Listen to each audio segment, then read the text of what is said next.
ಕೇಂದ್ರದಲ್ಲಿ ನರೇಂದ್ರ ಮೋದಿ ಅವರ ಸರ್ಕಾರ ಬಂದು 6 ವರ್ಷಗಳಾಗೋಯ್ತು. 7ನೇ ವರ್ಷ ನಡೀತಾ ಇದೆ. 1 ಟರ್ಮ್ ಮುಗಿದು 2ನೇ ಟರ್ಮ್ನಲ್ಲೂ ಕೂಡ 2ನೇ ವರ್ಷ ನಡೀತಾ ಇದೆ. ಬಹುಶಃ ಭಾರತ ದೇಶದ ಇತಿಹಾಸದಲ್ಲಿ ನರೇಂದ್ರ ಮೋದಿ ಅವರಷ್ಟು ಸುಳ್ಳೇಳದಂತ ಪ್ರಧಾನಮಂತ್ರಿ ಯಾರು ಕೂಡ ಬಂದಿಲ್ಲ.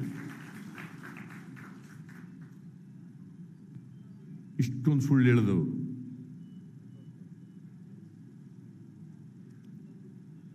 ಜನರಿಗೆ ಮೋಸ ಮಾಡದವರು ಯಾರು ಕೂಡ ಬಂದಿಲ್ಲ ಪ್ರಧಾನಮಂತ್ರಿಯಾಗಿ. ಈ ಕೊರೋನಾ ಬೇರೆ ಬಂದಿದೆ. ಜನವರಿ 30ನೇ ತಾರೀಕು 2020 ನಮ್ಮ ದೇಶಕ್ಕೆ ಮೊದಲನೇ ಬಾರಿಗೆ ಕೊರೋನಾ ಕಾಲಿಡ್ತು ಕೇರಳದಲ್ಲಿ.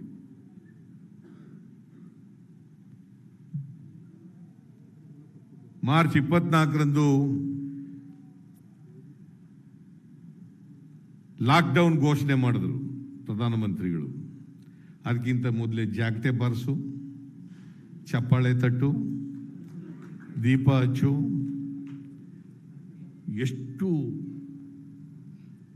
ಭಾವನಾತ್ಮಕವಾಗಿ ಜನರನ್ನ ಪದೇ ಪದೇ ಪದೇ ಈ ದೇಶದ ಜನರನ್ನ ಕೆರಳಿಸಿ ದೇಶವನ್ನು ತಪ್ಪು ದಾರಿಗೆ ಎಳಿತಕ್ಕಂಥ ಪ್ರಯತ್ನವನ್ನು ನರೇಂದ್ರ ಮೋದಿ ಅವರು ಮಾಡ್ತಾರೆ. ಈ ರೋಗ ಬಂದಿದೆ, ಜನರ ಜೀವ ಉಳಿಸಬೇಕು ಅಂಥದ್ರಲ್ಲೂ ಕೂಡ ಭಾವನಾತ್ಮಕವಾದಂಥ ವಿಚಾರಗಳನ್ನು ಪ್ರಸ್ತಾಪ ಮಾಡ್ತಾರೆ. ಒಂದು ವೇಳೆ ಫೆಬ್ರವರಿ ತಿಂಗಳಲ್ಲೇ ದೇಶ ವಿದೇಶಗಳಲ್ಲಿ ಹಾರಾಟ ಮಾಡ್ತಕ್ಕಂಥ ವಿಮಾನಗಳನ್ನು ರದ್ದು ಮಾಡಿದ್ರೆ ಇವತ್ತು ಈ ಪರಿಸ್ಥಿತಿ ನಮ್ಮ ದೇಶದಲ್ಲಿ ಬರ್ಲಿಕ್ಕೆ ಸಾಧ್ಯ ಆಯ್ತಾ ಇಲ್ಲ. ಅದು ಲಾಕ್ಡೌನ್ ಮಾಡೋದು ಕೂಡ ಅನ್ಟೈಮ್ಲಿ. ಇನ್ನೂ ಜಾಸ್ತಿ ಆಗೇನಿಲ್ಲ, ಕೊರೋನಾ ಹರಡಿರೋದು ಕಡಿಮೆನೇ ಆಗಿತ್ತು. ಸುಮಾರು 70 ದಿನಗಳ ಕಾಲ ಸಂಪೂರ್ಣ ಲಾಕ್ಡೌನ್. ಈಗ ಜಾಸ್ತಿ ಆಗ್ಬಿಟ್ಟದೆ. ಎಷ್ಟು ಈಗ 4,30,000ನ 4,30,000 ಜನಕ್ಕೆ ಬಂದ್ಬಿಟ್ಟದೆ. ಒಂದೇ ಒಂದು ಕೇರಳದಲ್ಲಿ ಜನವರಿ 30ನೇ ತಾರೀಕು ಬಂತು. ಇವತ್ತು 4,30,000ಕ್ಕೂ ಹೆಚ್ಚು ಜನರಿಗೆ ಸೋಂಕು ತಗುಲಿದೆ. ಬಹುಶಃ ಸೆಪ್ಟೆಂಬರ್ವರೆಗೂ ಕೂಡ ಇನ್ನೂ ಜಾಸ್ತಿ ಆಗುತ್ತಲೇ ಹೋಗ್ತದೆ. ಆಕ್ಚುಲಿ ಲಾಕ್ಡೌನ್ ಮಾಡಬೇಕಾಗಿದ್ದು ಈಗ, not in a month of March. Preparation ಇಲ್ದೇನೆ ಮಾಡಿಬಿಟ್ರು. ಈಗ ಹೆಚ್ಚಾಗ್ತಾ ಹೋಗ್ತಾ ಇದೆ, ಸಾಯೋರ ಸಂಖ್ಯೆ ಜಾಸ್ತಿ ಆಗ್ತಾ ಇದೆ. ಬೆಂಗಳೂರಿನಲ್ಲಿ ನಾನು ಈಗ ಕೇಳಿದೆ, ಪೇಪರ್ನಲ್ಲಿ ಓದ್ದೆ, ಅಲ್ಲ ಟಿವಿ ನೋಡಿದೆ ನಾನು. ಹೆಲ್ತ್ ಮಿನಿಸ್ಟ್ರಿ ಇದಾರಲ್ಲ, ಏನು ದಿನಾ ಪಾಪ ಹೇಳ್ಕೊತಾ ಇದ್ರು ಅವರು. ಅವ್ರ ಅಪ್ಪನಿಗೆ ಸೋಂಕು ತಗಲ್ಬಿಟ್ಟಿದೆ, ಅವ್ರ ಹೆಂಡತಿಗೆ ಸೋಂಕು ತಗಲ್ಬಿಟ್ಟಿದೆ, ಮಗಳಿಗೆ ಸೋಂಕು ತಗಲ್ಬಿಟ್ಟಿದೆ, ಅವ್ರು ಅಡುಗೆ ಮಾಡೋನಿಗೆ ತಗಲ್ಬಿಟ್ಟಿದೆ. ಬರಬಾರ್ದು, ನಾನು ಬರಲಿ ಅಂತ ಹೇಳಲ್ಲ. ಹೆಲ್ತ್ ಮಿನಿಸ್ಟ್ರು ದಿನ ನಾವು ಇಂಥದ್ದು ಮಾಡಿದ್ದೀವಿ, ಹಂಗೆ ಮಾಡಿದ್ದೀವಿ, ತಡೆಗಟ್ಟಕ್ಕೆ ಅದು ಮಾಡಿದ್ದೀವಿ, ಇದು ಮಾಡಿದ್ದೀವಿ ಅಂತ ಹೇಳ್ತಿದ್ದವ್ರು ಮನೇಲೇ ಹಿಂಗಾಗ್ಬಿಟ್ಟದೆ. ಮೆಡಿಕಲ್ ಎಜುಕೇಶನ್ ಮಿನಿಸ್ಟ್ರು ಎಲ್ರಿಗೂ ಗೊತ್ತಾಗಿದೆಯಲ್ಲ. ನೋಡಿ ಹೆಂಗೆ ವಿಪರ್ಯಾಸ ಇದು.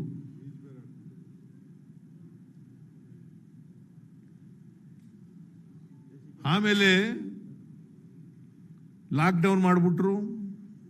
ಯಾವ ಸಂಘಟಿತ ಅಸಂಘಟಿತ ಬಡವರು ಯಾರಿಗೂ ಏನು ₹1 ಕೊಡ್ಲಿಲ್ಲ. ಘೋಷಣೆ ಮಾಡೋದನ್ನು ಕೊಟ್ಟಿಲ್ಲ ಇವತ್ತಿನವರಿಗೆ. ನರೇಂದ್ರ ಮೋದಿ ಅವರು 20 ಲಕ್ಷ ಕೋಟಿ ರೂಪಾಯಿಗಳು ಎಕನಾಮಿಕ್ ಸ್ಟಿಮ್ಯುಲಸ್. ಯಾರಿಗೆ ಸ್ಟಿಮ್ಯುಲಸ್ ಆಗಿದೆಯಪ್ಪ ನಂಗಂತೂ ಗೊತ್ತಿಲ್ಲ. ಎಲ್ಲಿಗೆ ಸ್ಟಿಮ್ಯುಲಸ್, ಎಲ್ಲಿಗೆ? The cash outgo from the treasury of the central government less than 2 lakh crores. Less than 2 lakh crores. 20 lakh ಹಾಗಿದ್ರೆ ಬಜೆಟ್ಟು 30,42,230 ಕೋಟಿ ಕೇಂದ್ರದ ಬಜೆಟ್, 30,42,230 ಕೋಟಿ.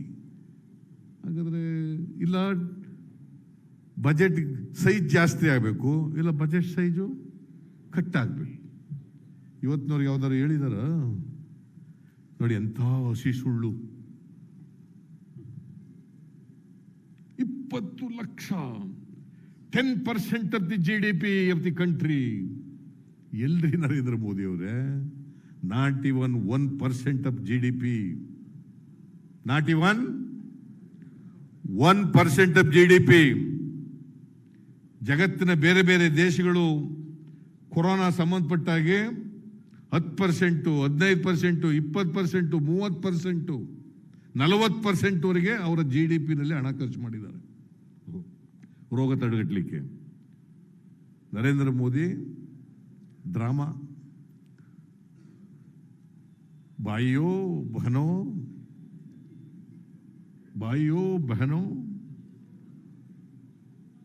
ಇದು ಬಿಟ್ಟರೆ ಬೇರೆ ಏನು ಹೇಳೋದೇ ಇಲ್ಲ.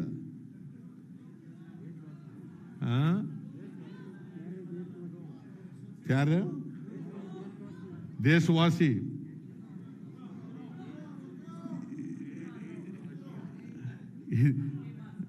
ಮನ್ ಕಿ ಬಾತ್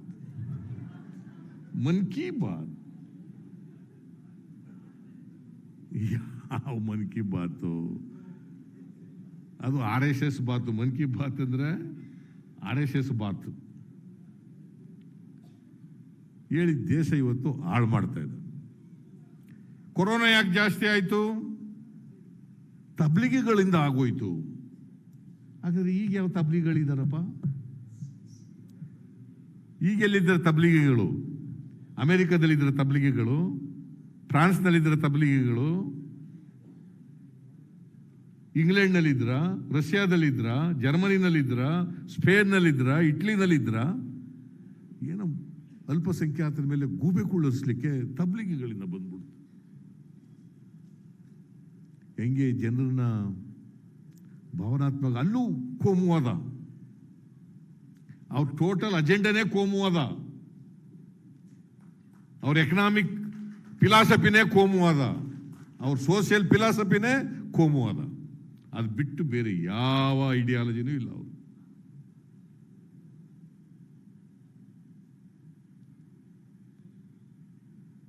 ನರೇಂದ್ರ ಮೋದಿ ಅವರು ED, ಇನ್ಕಮ್ ಟ್ಯಾಕ್ಸು, CBI ಅವು ಇಟ್ಟುಕೊಂಡು ಎಲ್ಲರೂ ಎದುರಿಸಕ್ಕೆ ಶುರು ಮಾಡಿಬಿಟ್ಟಿದ್ದಾರೆ. ಎಲ್ಲರೂ ಯಾರಾದರೂ ನಮ್ಮ ವಿರುದ್ಧ ಮಾತಾಡಿದ್ರೆ ಮಾಡಿ ED ಬಿಡ್ತೀವಿ, ಇನ್ಕಮ್ ಟ್ಯಾಕ್ಸ್ ಬಿಟ್ಬಿಡ್ತೀವಿ, CBI ಬಿಡ್ತೀವಿ, ಹುಷಾರ್.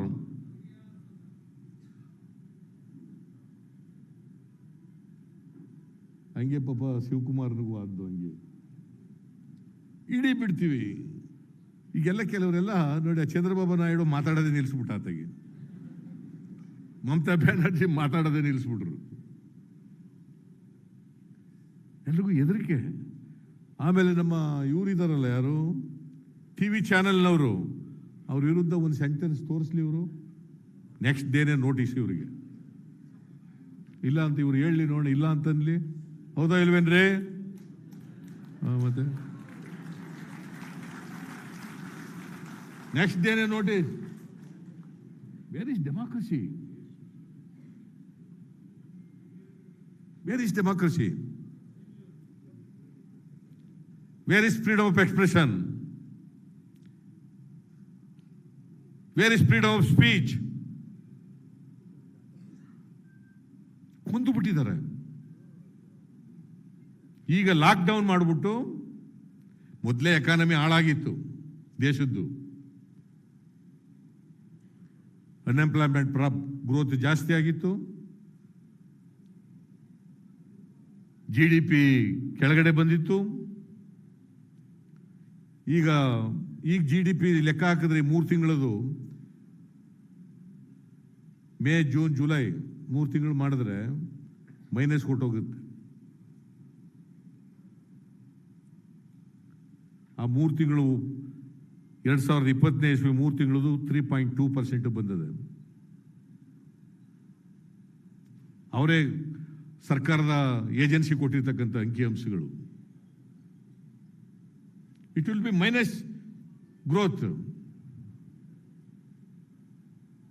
Never in the history of the country ಇಷ್ಟೊಂದು GDP ಇಷ್ಟೊಂದು ಪಾತಾಳಕ್ಕೆ ಹೋಗಿದ್ದು ಯಾವ ಕಾಲದಲ್ಲೂ ಇರಲಿಲ್ಲ. ಇಷ್ಟೊಂದು ಅನ್ಎಂಪ್ಲಾಯ್ಮೆಂಟ್ ಬೆಳೆದಿದ್ದು ಯಾವಲ್ಲೂ ಇರಲಿಲ್ಲ. ನರೇಂದ್ರ ಮೋದಿ ಹಾಳು ಮಾಡಿ ಇಟ್ಬಿಟ್ರು. Demonetisation, GST, wrong economic policy.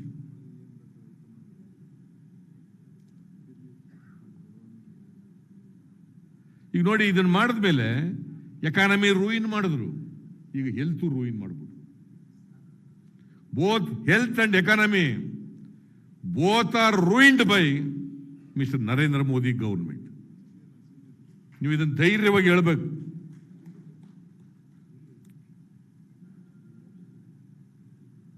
Economy is ruined, health is ruined in this country.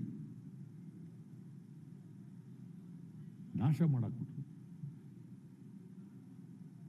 ಇದು ಇದರ ಪರಿಣಾಮ. ಲಾಕ್ಡೌನ್ ಯಾವುದೇ ಸಿದ್ಧತೆ ಇಲ್ಲ. ಬಹಳ ಜನ ಎಕನಾಮಿಸ್ಟ್ಗಳೆಲ್ಲ ಹೇಳಿದ್ರು, ಅಭಿಜಿತ್ ಬ್ಯಾನರ್ಜಿ ಹೇಳಿದ್ರು, 60% of the population, 60% of the population should be given cash ಅಂತ ಹೇಳಿದ್ರು. ಅವ್ರ ಜೇಬು ದುಡ್ಡು ಕೊಡ್ಬೇಕಲ್ಲ. ಕೆಲಸ ನಿಲ್ಲಿಸ್ಬಿಟ್ಟು, ಫ್ಯಾಕ್ಟ್ರಿಗಳೆಲ್ಲ ನಿಲ್ಲಿಸ್ಬಿಟ್ಟು, ಉದ್ಯೋಗ ಇಲ್ಲದೆ ಹೋದರೆ ಊಟಕ್ಕೆ ಎಲ್ಲಿ ಬರ್ತದೆ? ಉದ್ಯೋಗನೇ ಇದ್ದ ಮೇಲೆ ಕೂಲಿ ಮಾಡ್ಕೊ ಬದುಕೋರಿಗೆ ದುಡ್ಡು ಕೊಡದೆ ಹೋದ್ರೆ ಹೆಂಗಾಗ್ತದೆ? ಅದಕ್ಕೆ ನಾನು ಹೇಳಿದೆ, ನಾನೇ ಒಂದು ವೇಳೆ ಯಡಿಯೂರಪ್ಪನ ಜಾಗದಲ್ಲಿ ಇದ್ರೆ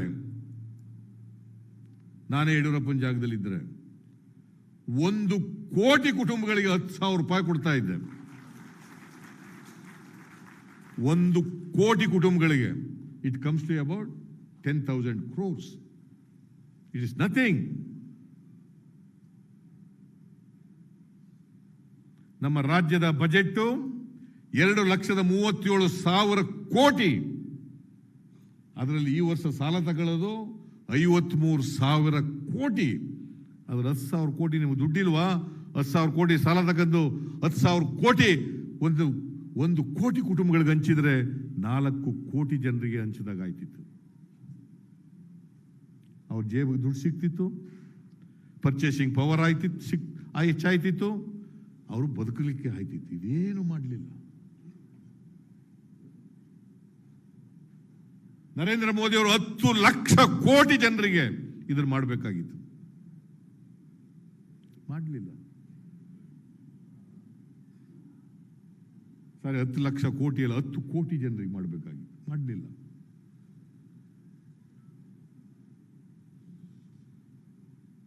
ಮಾಡಿದರೆ ಇವತ್ತು ದೇಶದಲ್ಲಿ ಇಂಥ ಆರ್ಥಿಕ ಪರಿಸ್ಥಿತಿ ನಿರ್ಮಾಣ ಆಗ್ಲಿಕ್ಕೆ ಸಾಧ್ಯನೇ ಇರಲಿಲ್ಲ. ಇದಕ್ಕೆ ಯಾರು ಹೊಣೆ?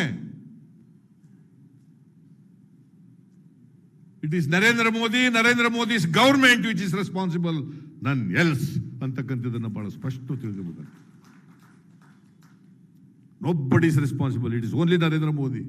It is only BJP. It is only Yediyurappa here.